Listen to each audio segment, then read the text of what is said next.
At anti-sample of equal volume of chlorine and oxygen are taken, now ratio of number of molecules is, देखो PV equal to क्या होता है nRT।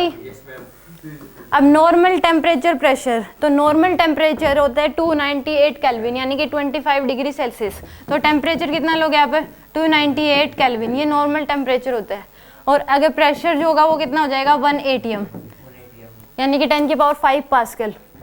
और volume इसने given ही है, volume क्या है इसको गिवन है, दोनों के लिए सेम ही है, दोनों के लिए भी सेम है।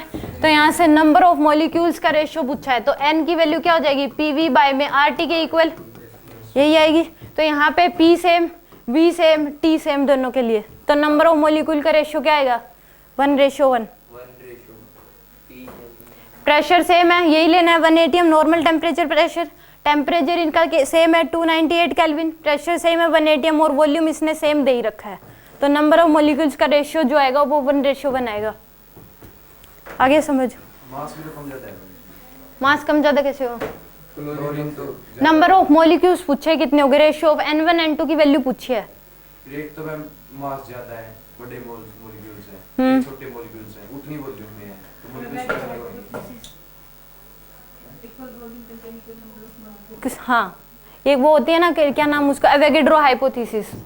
इक्वल वॉल्यूम हमेशा equal number of, Avogadro hypothesis होती है कि उसके अकॉर्डिंग इक्वल अगर वॉल्यूम है तो नंबर ऑफ मॉलिक्यूल्स भी इक्वल ही होते हैं, ये बात ध्यान रख लो।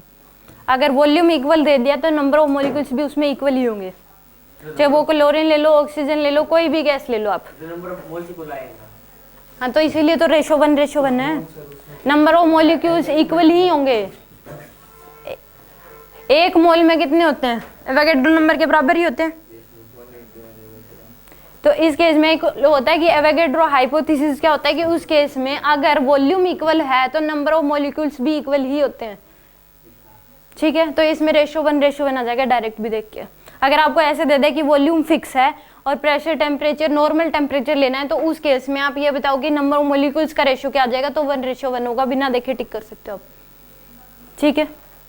और ये किसके अकॉर्डिंग अगर ये पूछ ले तो एवोगैड्रो हाइपोथेसिस के अकॉर्डिंग।